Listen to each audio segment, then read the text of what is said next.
Blog Talk Radio. Hello and welcome to another episode of The Unexplained with the Time Traveler and Mark the Wren.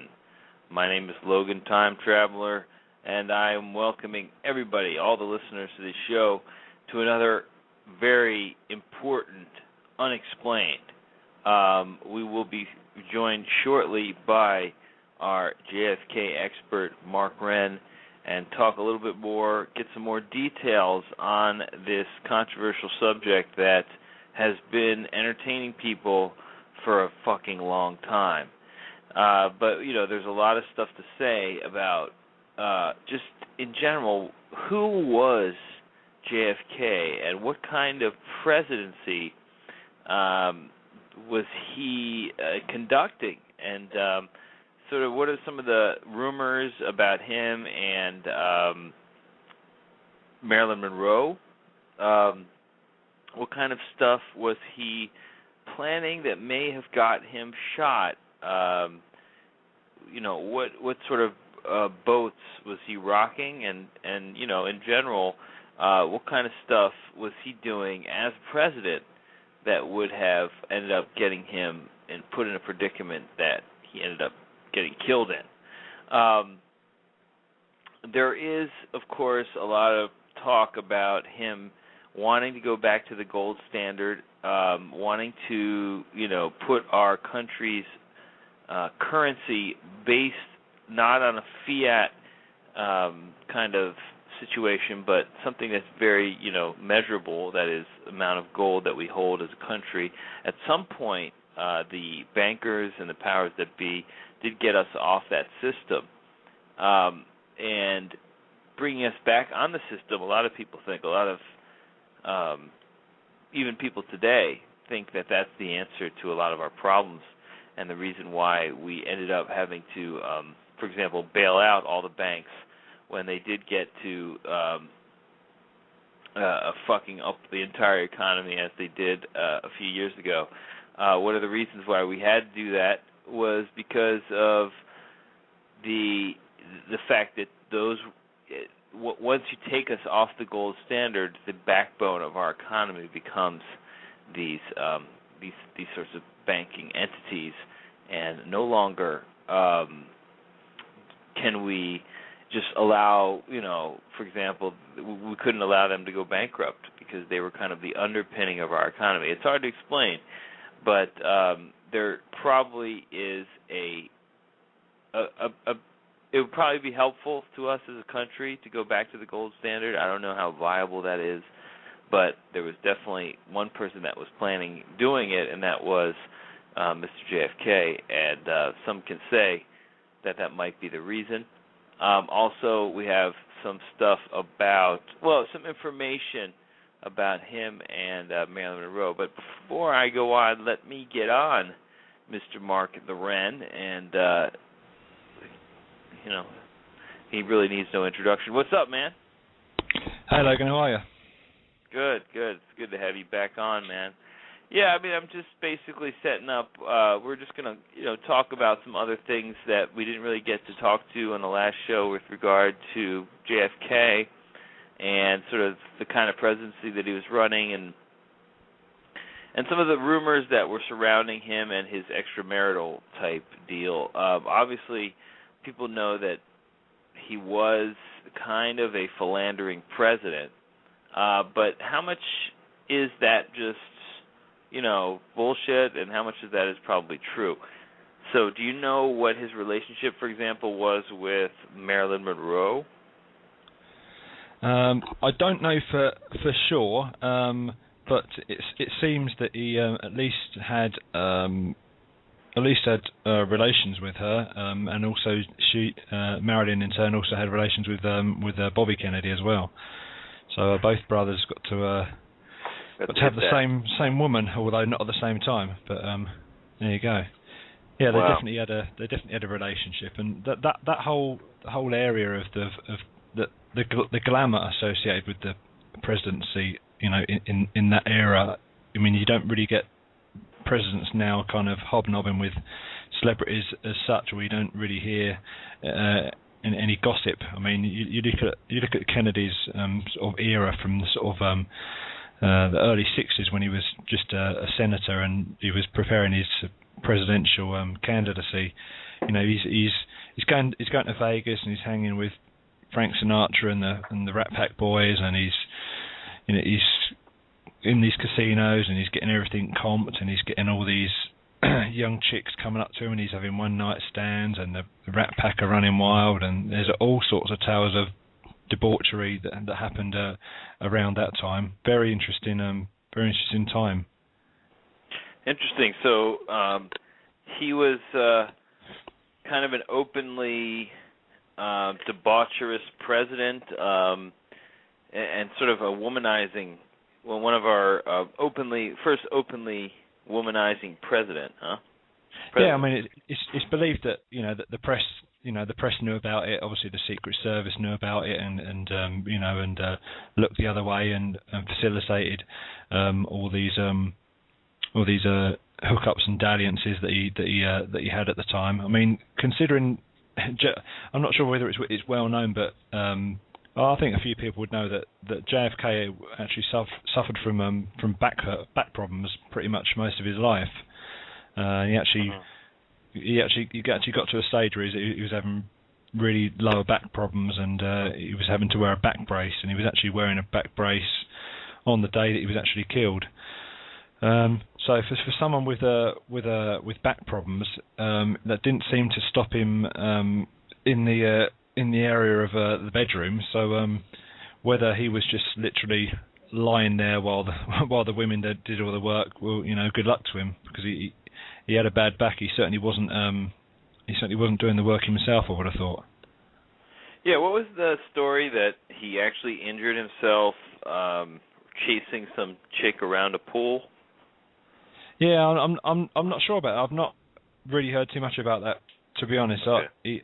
From what I'm understanding is he had back problems, lower back problems, kind of osteoporosis, as far back as when he was a young man in the Navy. It's even reported in his naval records, in his medical, that he had back problems, and it got to the stage where he was having such back problems that he was wearing a back brace, and he was having chiropractic treatment and massages, and he was I think he was having like cortisone shots and and painkillers and things, and this was basically he was like Hulk Hogan.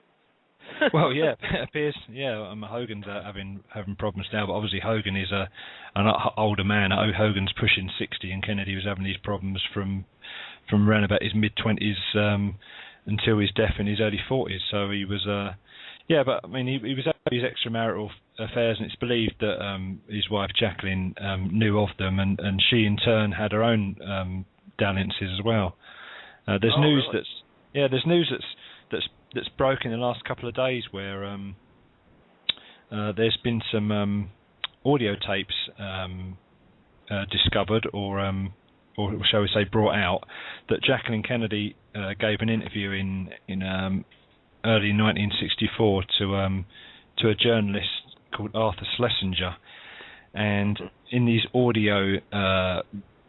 taped audio recordings, she was asked about her opinions on what happened to her husband and all the things that happened in their life, including their marriage and this, that, and the other. And she admitted that she knew about Jack cheating on her, and she in turn had affairs with with a few people. One of them including a famous actor at the time called William Holden, and another guy. I think it was something to do with the Italian motor industry. Of course, later on in her life, she married the Greek Onassis. Shipping magnate, Onassis. So he wasn't short of a few quid. So yeah, she was she knew about Jack's cheating on her and turn around this fair play, and he's doing it. Well, I'll do it as well. So Yeah, and apparently on these tapes as well, it's been noted that the journalist or the guy interviewing her asked her, what she thought about the assassination, and it's come out that she thought that Lyndon Johnson was behind it. She thought that Lyndon Johnson and the Texas oilman were behind it, and that Oswald was just a patsy. And this is coming from the wife of JFK. When these tapes are going to be fully released to the public, I don't know. Apparently, when she made this interview in 1964, she either signed something or stated something that she didn't want these recordings to be released until 50 years after she died. Well, she died in, I think it was 94, 95. So obviously 50 years from then is still quite a way away. But apparently one of Jackie and John's daughters has the rights to these tapes now. And when the Kennedy miniseries was due to be broadcast this year, I think it was on one of the American networks, is it ABC or one of these networks, it got pulled off kind of at the last minute. And the deal being that she offered the network these tapes in exchange for them pulling the series. So it will be up to whatever network has got the rights now to these audio recordings to decide when they're going to air them, and it should make for interesting listening. Yeah, seriously, that's a pretty explosive accusation there. I know that Kennedy and Johnson really did hate each other, and they were pretty much rivals when he decided to make him his vice presidential candidate, and he thought that having Johnson on his side, would kind of transfer an enemy into an ally. But there was a lot of tension between those two, even before he asked him to be his running mate, right? Yeah, that's right. Yeah, I mean, obviously in politics, there's always politics within a party, and Kennedy's kind of took the stance of, I'd rather have him in my tent pissing out than standing outside the tent pissing in. So they didn't get along. I mean, if you look at the two personalities, Kennedy is an educated guy from the north, from Boston, and Johnson's kind of a good old boy from the south, from Texas, and you can see that their personalities didn't mesh. But it was believed that Kennedy would need the support of a strong sort of southern personality to kind of balance up his agenda. So he reluctantly went with Johnson. But it's believed that they didn't like each other, and who knows, that might have led to Johnson's possible participation in the murder. But we won't know, because Johnson's dead, and obviously a lot of the other people are dead. But it's certainly believed among some researchers that when you look at who is to benefit, that Johnson was the main beneficiary of the murder. So he's obviously one of the main candidates, as well as being in power, that he can give orders and cover things up, from the top down. He can control things. So if you want to look at it that way, then it kind of makes sense that he could be behind it. Yeah, I mean, it just seems that even his JFK's brother, Bobby Kennedy, was kind of it looked like he was complicit in the cover-up as well, or at least he didn't really speak up about it being. You would think of all people to speak up about having a strange account like the magic bullet theory, it would be him, the brother of the person, but he didn't say much. He didn't say. No, I mean he probably said plenty in private, but when you're, I suppose when you're in that higher echelon of power, for you to come out and say things otherwise, I guess he would always run the risk of people saying, you must be crazy, saying this. Oh, he's full of grief. He's he's just rambling with with with bad theories about that he's so hurt of his brother's death, but apparently he did say in private that he knew the Warren Commission was sort of a work of fiction, and that if he ever made the office of president, that he would reopen the investigation himself and really find out kind of what the CIA and all the background stuff was to do with it, but he never got that chance. No, he did not. At the same time, he was also, we talked about this last week about how he was really, as Attorney General, cracking down on the mafia. So some argue that he was the original target, and they decided to take out, the head before they took out the arm, because they knew that they couldn't very well just kill Bobby Kennedy, because then they'd have the whole administration come down. Yeah, that's right.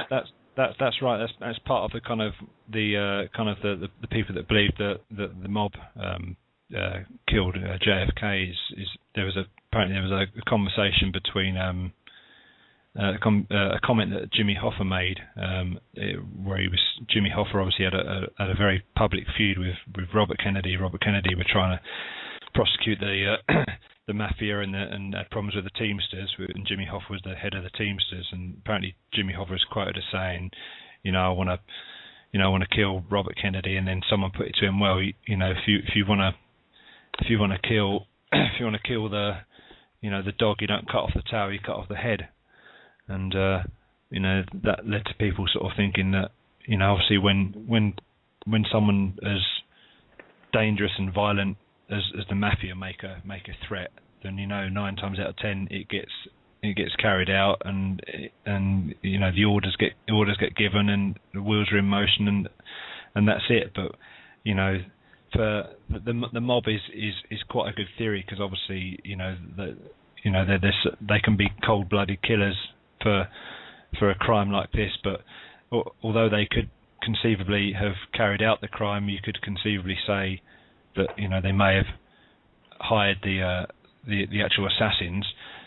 I don't think the mob could influence, could orchestrate the cover up and the mistakes made at the autopsy and the government, the official government line and changing photos and hunting down witnesses. I don't think they could extend that far, but certainly I could believe that they could possibly be hired as the shooters. That's not in doubt that they could have done that. If we look at the thread that we've got going on the board, I've made a note of I made a couple of pictures on there, and I've put on there. Why don't you talk about them? Yeah, I've made a note in the forum about I've posted a picture of a lady and said, who is this lady, and who is this lady that was both sleeping with JFK and the boss of the Chicago Mafia at the time, Sam Giancana. I mean that sounds amazing to people that may not have heard of anything like this. There was this lady called Judith Campbell Exner, and she was probably in her mid-20s, in sort of early 1960, when JFK was still a senator and he was starting his presidential candidacy. JFK was in Vegas, and Sinatra introduced Judith to Kennedy, and they started a relationship, but also at the same time, she was also seeing the head of the Chicago Mafia, guy called Sam Giancana, also seeing him at the same time. So you've got this woman that, unbeknownst to her, or apparently, she's sleeping with probably the two of the most powerful people, in the United States at the time. She's Yeah, she's passed away now. I mean, she's come out with a couple of sort of contradictory interviews where she's done an interview and said, you know, I didn't know what was happening at the time, and then she's done another interview where she sort of said that she did know what was happening at the time, and she was kind of carrying messages, you know, kind of back and forth between Giancana and Kennedy, you know, to do with the sort of underground operation at the time between the CIA and the mafia to kill Castro.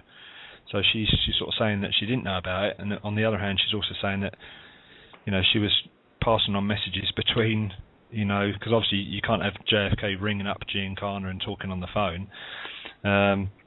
She was saying that she's ferrying back messages to him forth to do with these things, but apparently her sort of, you know, it wasn't really known. It wasn't known in the public at the time that Kennedy was having affairs, but later on, it kind of got revealed in the 70s mid 70s when they were doing the Church Committee investigations into the CIA and things like that, and her involvement got revealed at that time, and also the Church Committee revealed. I mean, this is fact. You can look this up in documents. It's not me sort of saying, oh yeah, it's, you know, I reckon at the time the mafia and the CIA were doing this. This is all on the record. The Church Committee established at the time that CIA recruited Giancana and other members of organised crime to kill Fidel Castro, and this is all on the record.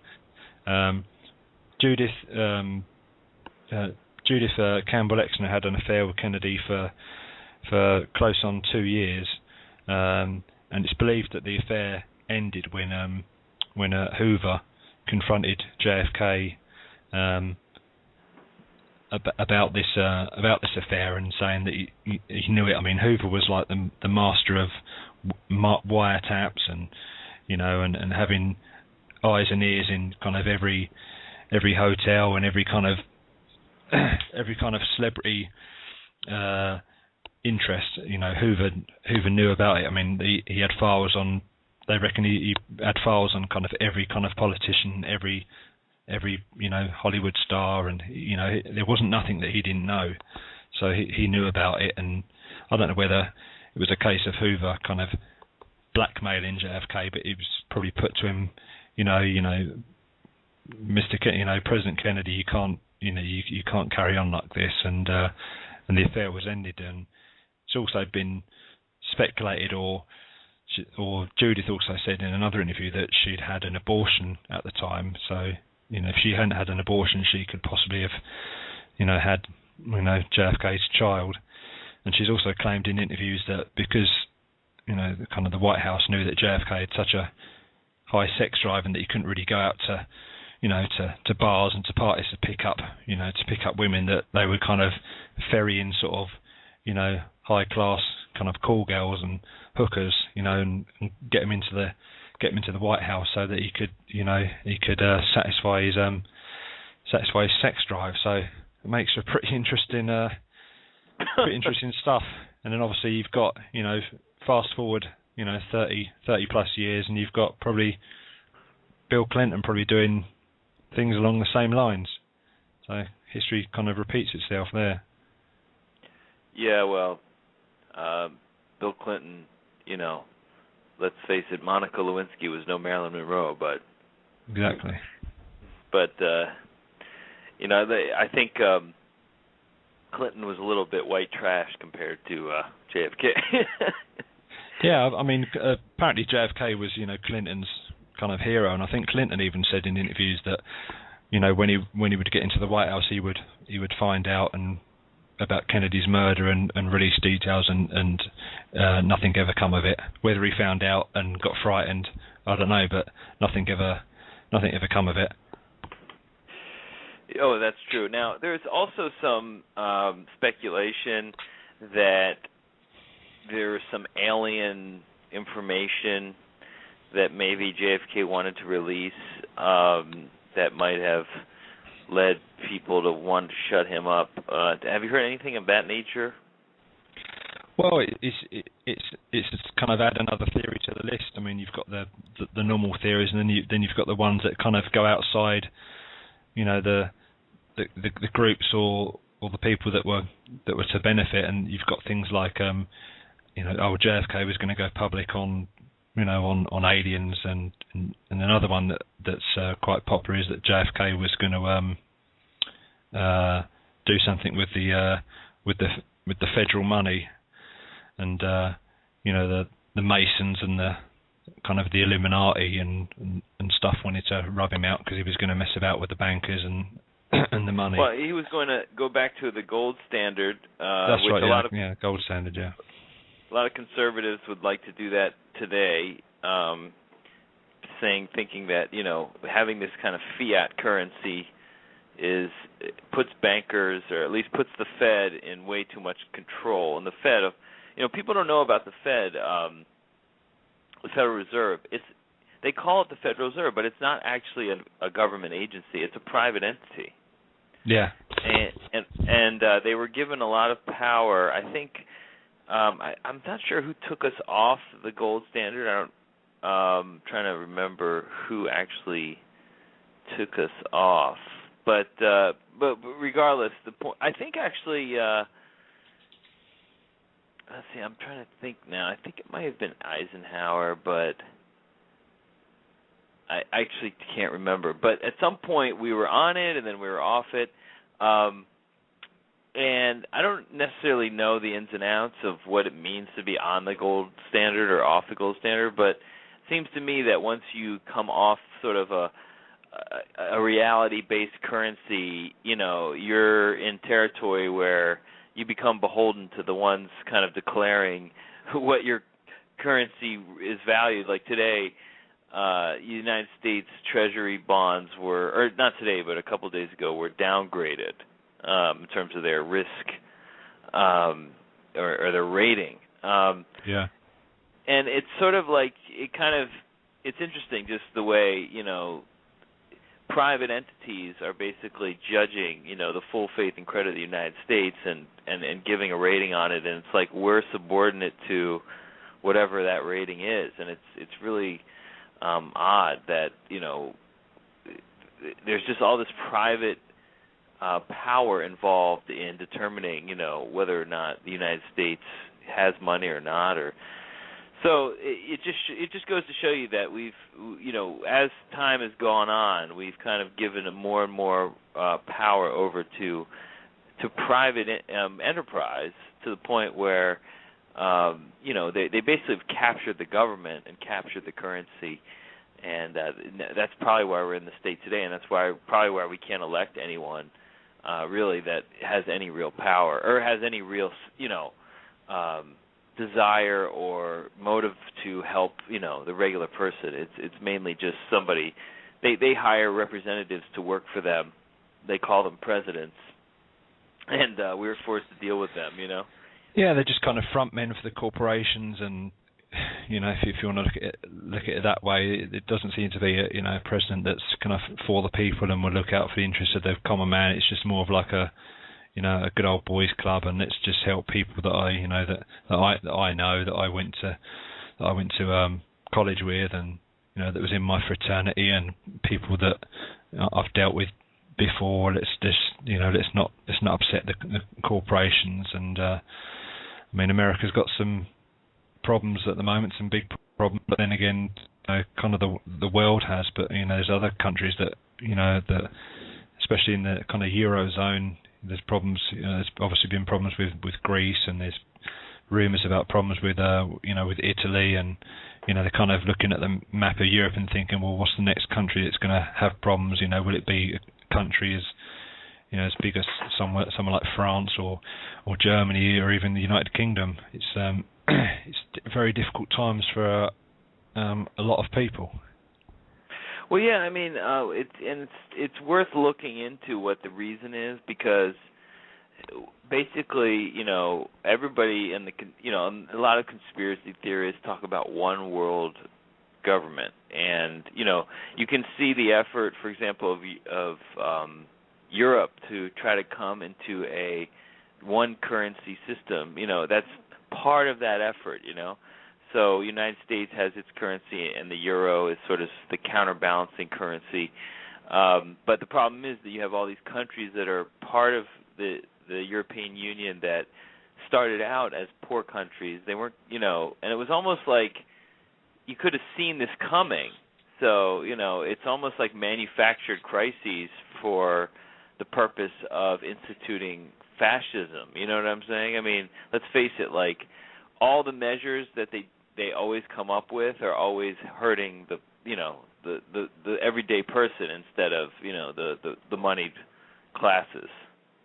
Yeah, I mean, they talk about these tax cuts and talking about, we're gonna really kind of squeeze some more money out of the rich, but it never happens, and the rich just end up getting richer, and the guy that works there, all the hours that it takes to keep his family afloat is still kind of banging his head up against the wall, while the rich people get all these tax breaks. It's I mean, no one said the world was fair, but you can see what's going on, and they try and think that people are stupid and they can't see what's going on. But a lot of this stuff is just so blatant.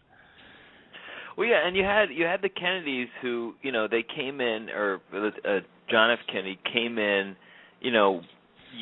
basically with mob ties, with probably the assistance of these forces, thinking that this new president, though he's going to be very popular, at the same time he's going to obey the system and do the things as do what he's told, basically.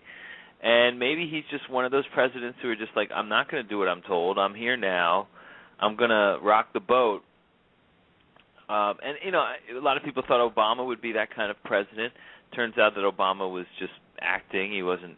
He was pretending to be somebody he wasn't, just so he could get elected and do the bidding of the forces that are actually in control. But it's entirely possible that JFK was a guy who just really did want to change things, and and we can see what happens, when somebody wants to do that. Yeah, that's right. Yeah. Right. And go ahead.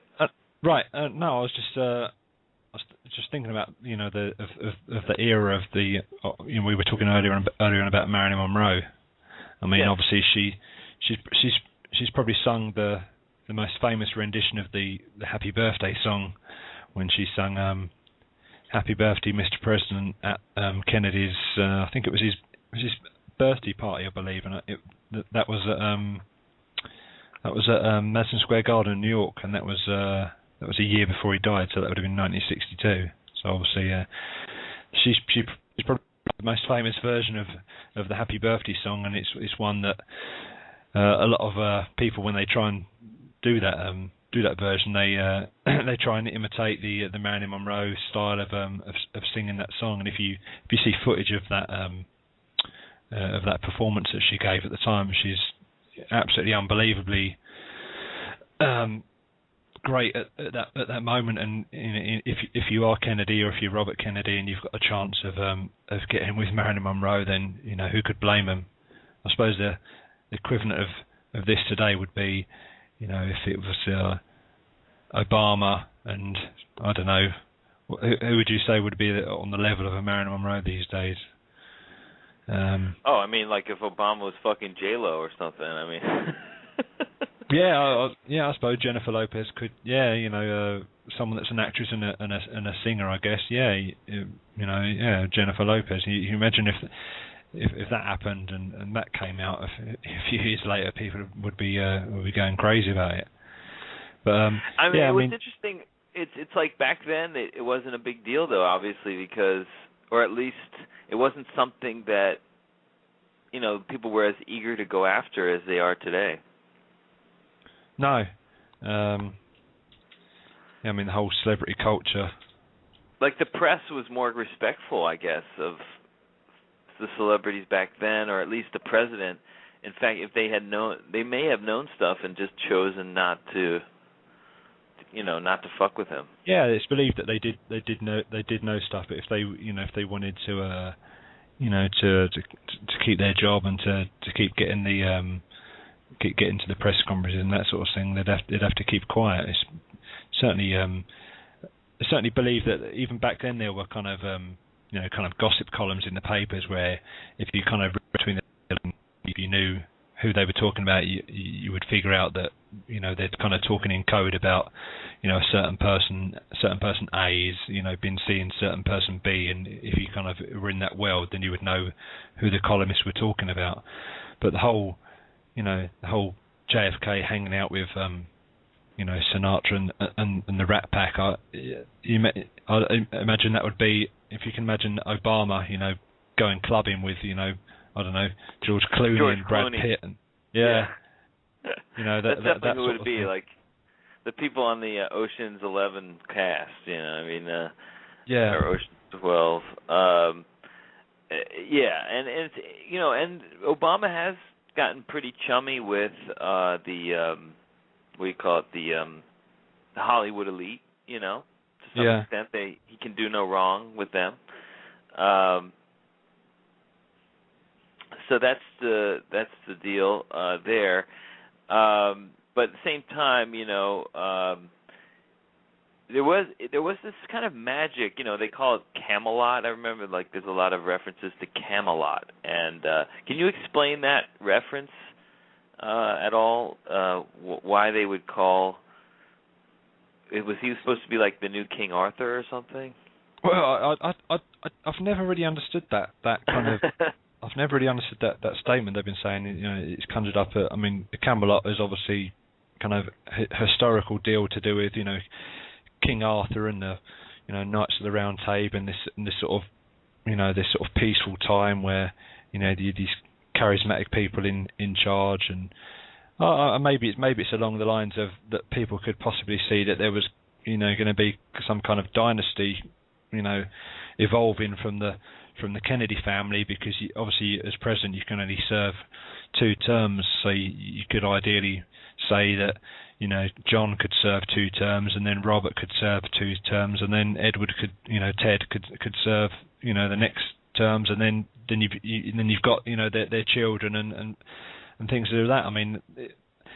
Robert probably, if he hadn't have been murdered, I'm pretty sure he would have become president. And I think after he was murdered, I think Edward Kennedy decided to kind of had a run, but that kind of never really got out of the blocks, and he had the kind of Chappaquiddick incident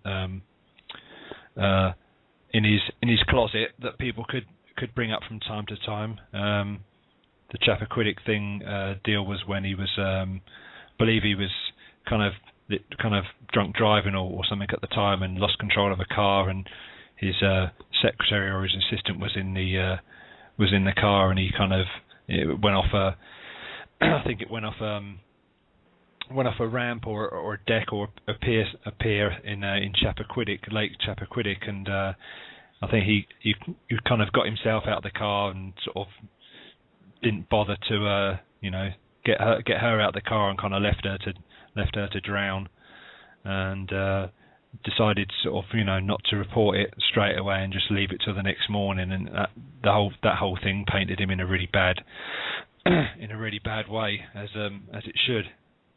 Well, this and the mysterious plane death of the what's his name? The guy who owned Vanity Fair, or did he own? Yeah, John Jr. Yeah, John Jr. Yeah. No, actually, it wasn't Vanity Fair, but he had a magazine. Yeah, John Jr. And of course, it's growing up what's called the Kennedy curse, and it could just be that the Illuminati systematic effort to make sure that whole entire branch of family just gets completely cut off from the top position. Yeah, the magazine that he was it was George. I think it was a magazine called George. It was sort of like a glossy kind of lifestyle politics kind of monthly magazine or something. But yeah, JFK Jr. died. It would have been the back of the 90s, wasn't it? So it would have been about 1999, I think, without looking it up. Pretty sure it was 1999. So he was just short of his 40th birthday, and if you look at what he had going on for him at the time, I don't think he could have run for president. Yeah. Yeah, I mean he certainly had his father's sort of debonair and stylish looks. I don't think he really had political aspirations at the time. He always kind of had a playboy kind of image of the most eligible bachelor, and I think he was. Loved him. The chicks loved him, man. Oh Girls yeah, wanted to have sex with him. I mean, he was married at the time. He was married at the time that he died in the plane crash. But he was, I think he worked for the DA in New York. I might be incorrect there, but I'm sure I heard that somewhere that he was, he was a lawyer. Yeah, he was qualified as a lawyer, and that was a difficult thing. I've not really looked at that one too much. I've heard a few people talk about it on some various shows that I've listened to, but it seemed that he was kind of almost a daredevil, really. And I think this flight that he died in, he was I'm not sure whether he tried to pilot the plane and he had a broken leg. Was that right? Did you hear anything like that? Well, it was the conditions were not recommended. He was recommended not to fly the plane because of weather conditions, and apparently he lost orientation in the air because of the overcast, and he crashed into the water. Yeah, I think he was flying from New York to, was it Martha's Vineyard? Up on the coast. It was him and his wife, and I think his wife's sister. I think were. Yeah, probably they're probably going to do some. They're probably planning to do some kinky shit. You never know. But it might have been a night flight as well. It might have been an early evening or a night flight. I'm not sure. But there are some people that are going along the lines of.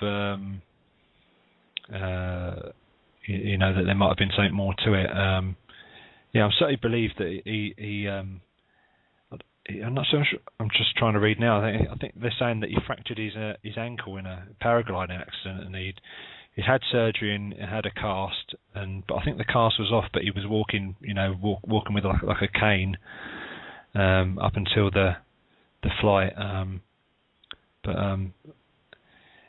don't know. There's even rumours that that George W. Bush might have had a hand in, I don't know, sabotaging the plane or something rather, because there's a few people that are kind of following some sort of line of, the old Bush, the first President Bush, kind of had his hand in JFK's murder, and that the son George W. Bush had a hand in the son of JFK's murder. There's a video called And on top of that, there's a video called JFK 2, which was something to do with Alex Jones, where they kind of try and kind of link people up to do with the the powerful Bush family to these crimes. But I don't know whether I don't know how true, how much water you can hold in that suggestion. Well, they placed Bush Sr. in Dallas at the time. There's also the talk about Prescott Bush, who was involved in a plan to assassinate Roosevelt. So you have, through the years, the Bush family in different plots, and then they've even had rumors of the Bush being involved in the Reagan attempt, of assassination. So. They have their hands in a lot of stuff, and they've been in the government, behind the scenes for a long time. Yeah, they have. They've had influence for a while. We may have to do a program just merely on the Bushes. I mean, it goes back to Prescott Bush, and Prescott Bush apparently had ties with the Nazis and financed the Nazis, and also may have been involved in some sort of coup, as you mentioned a few minutes ago, to do with getting rid of another president. There's a lot of obviously in the Skull and Bones, and there's a lot of things that we could probably talk about on the Bushes about how George Bush kind of got into office when all the public had seen before was these sort of failures and dodging the draft and kind of being a owner of a kind of a failing baseball side, and kind of a buffoon, and all of a sudden he kind of out of nowhere he's running for president, and he just kind of gets in at the first chance he does. And I think probably the lesson, with the help of his brother being governor of Florida. Governor of Florida, and possibly fiddling the votes after they had already kind of declared that Al Gore had, that it was all announced on the news that we're calling Florida for Al Gore, and this means that Al Gore is going to be the next president. And all of a sudden, 20 minutes later, it's we've made a mistake. It's that whole thing just dragged on, and Yeah, we probably have to do a whole show on. Well, we probably could do it on a combination of the Bush family and the 2000 and the two elections, both of them, because there's evidence that even the second one was tampered with in Ohio. So that Bush was never legitimately elected in either case, and it would make sense because why would the country re-elect this guy when he was clearly such a failure? And then when things were going well under Bill Clinton, there was no reason to change to another to a Republican.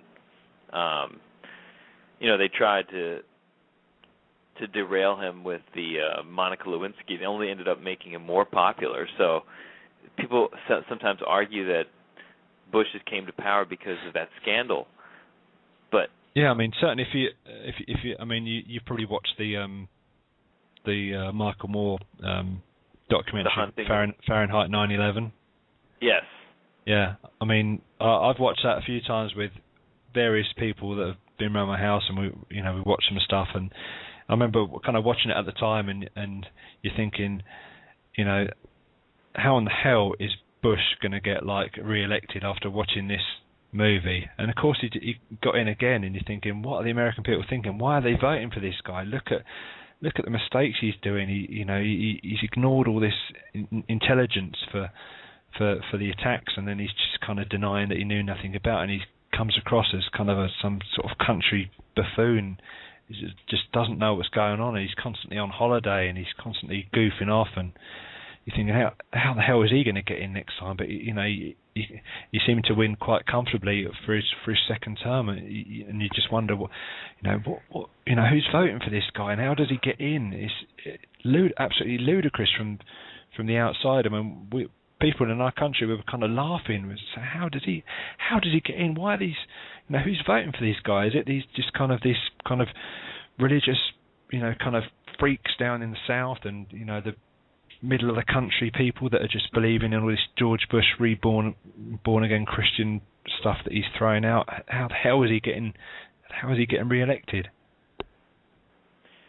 Yeah, I was stunned, and that's part of the reason you put in somebody like that is just to stun people.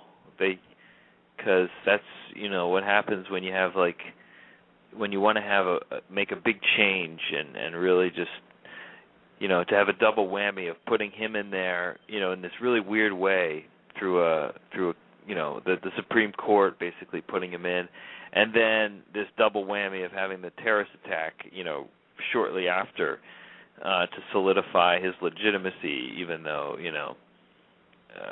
if basically they needed the terrorist attack almost as a counterbalance to the election, because otherwise he would have just been considered as illegitimate.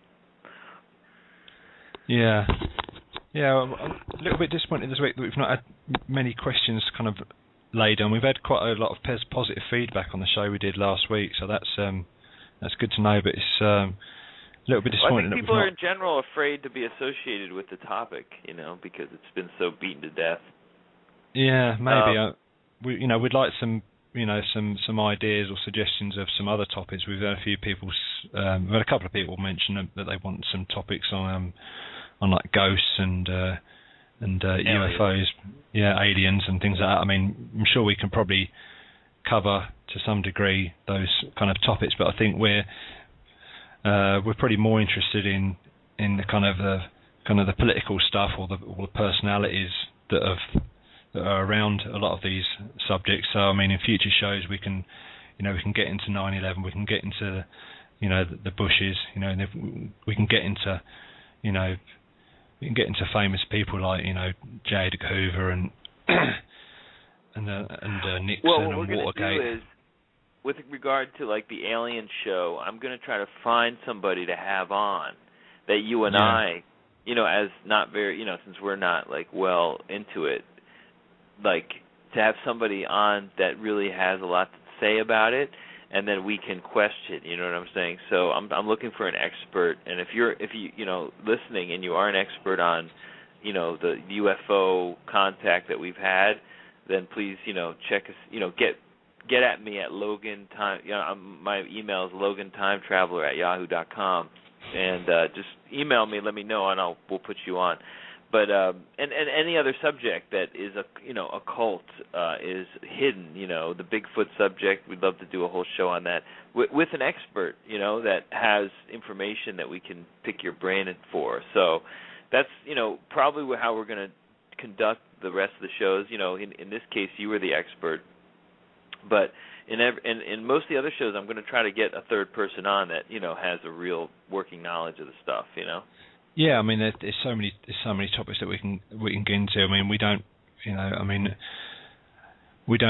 really know that much about the UFO and alien subjects. We know brief bits about Roswell because it's obviously the most famous the case, and there's been documentaries and movies made about it. But the ghost subject is could probably cover a lot of various other things, including like mediums and psychics and things like that. But other topics, like we say, like Bigfoot and urban myths like Mothman and New Jersey Devil and those sort of things. And then obviously personalities and scandals and like Watergate and Vietnam, and we could even get into kind of documentaries or movies that we've seen about certain subjects that we're interested in. So yeah, we're open to suggestions, and if someone's listening that can help us on some of these topics, or they know someone who can help us on these topics, then get in touch and we can get something sorted out. Yeah, well, I'm thinking that I'm kind of leaning in the next show to talk about the Satanist movement and sort of how it relates to the Illuminati. There's a lot of crazy rituals going on in the underground, and just I'm interested in maybe having someone on who's a little bit more of an expert on that aspect, just like, Satanism. To me it's kind of fascinating, these people that worship the devil, and then there is the element that the Illuminati essentially thinks that the devil is a good thing. Yeah, there is that line of thinking, and there's been documentaries and things made where they're apparently they're chanting for Lucifer, and and they're believing all the things that go with the with satanic worship, and even going as so far as human sacrifices and things. We can try and delve into that a little bit more on another show for sure. Yeah, and then also I'm just just throwing off the top of my head in terms of topics. This whole have you ever heard of remote viewing? Yeah, I don't know much about it, but I've heard of the term, and I think there have been kind of government agencies where they've employed people to to kind of tap into their subconscious and and try and find where there's where the enemy may be located, or maybe where oil or resources are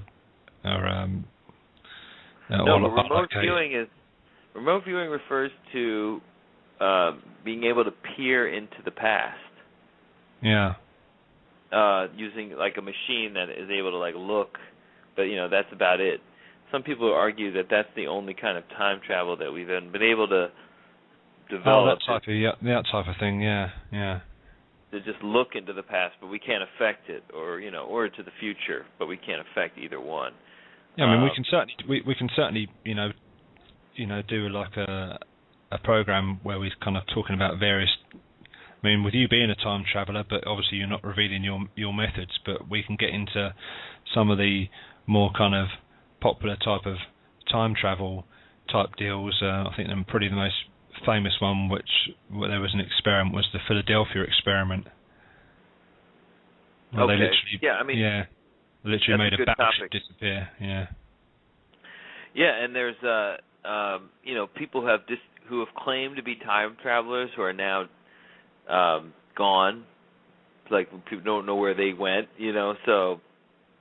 Yes, I mean, other than yourself, I mean, one of the other famous time travelers that has been on the internet in probably the last decade is a guy called John Titor. Yes. I don't know whether you're familiar with him. I don't know. He's been featured on a few shows, and that's quite an interesting subject of this guy that supposedly come back in time to get. I think he came back to get a part for a computer or something, for an IBM computer, and there's links with.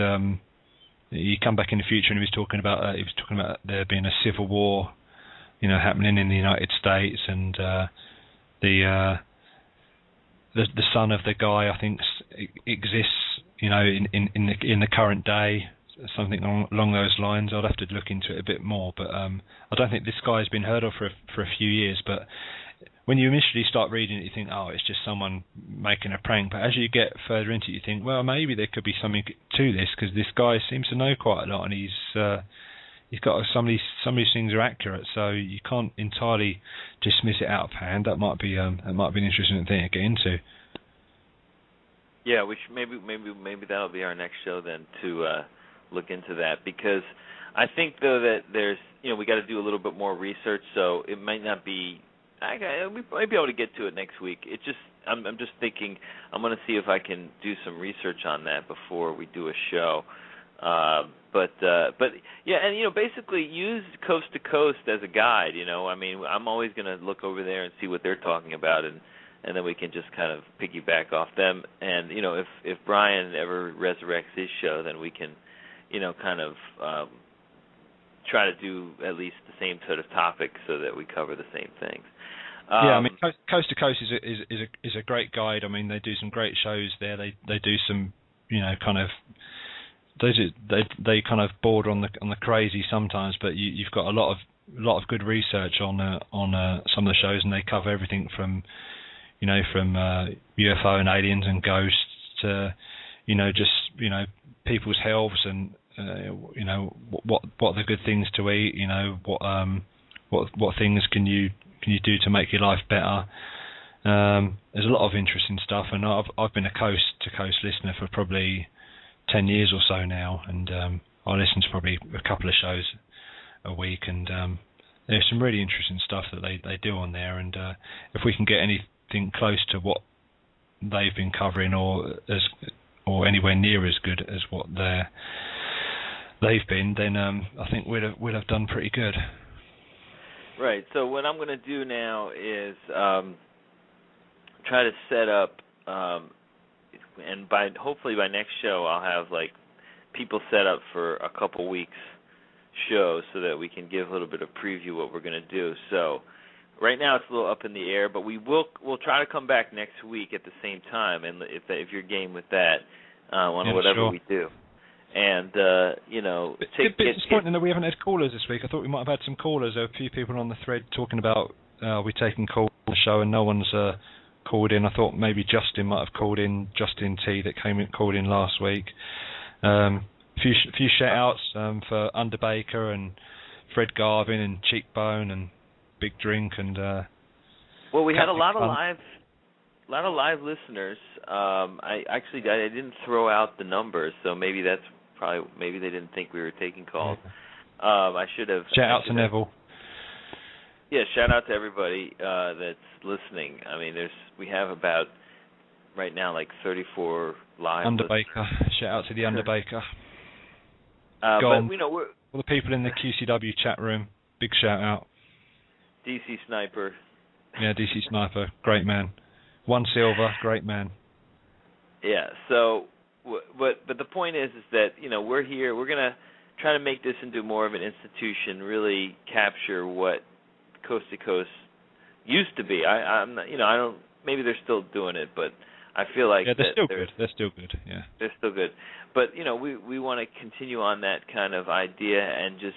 We don't need, we do fine without callers, but as soon as we get more of a regular thing going and people start realizing that we're not fucking around here, I think that we'll have many more callers. Awesome.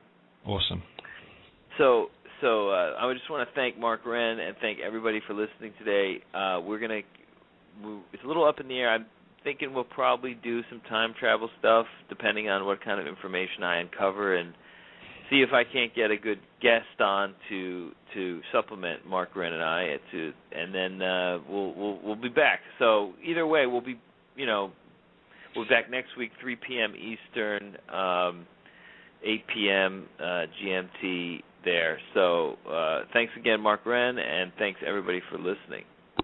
Peace. Peace.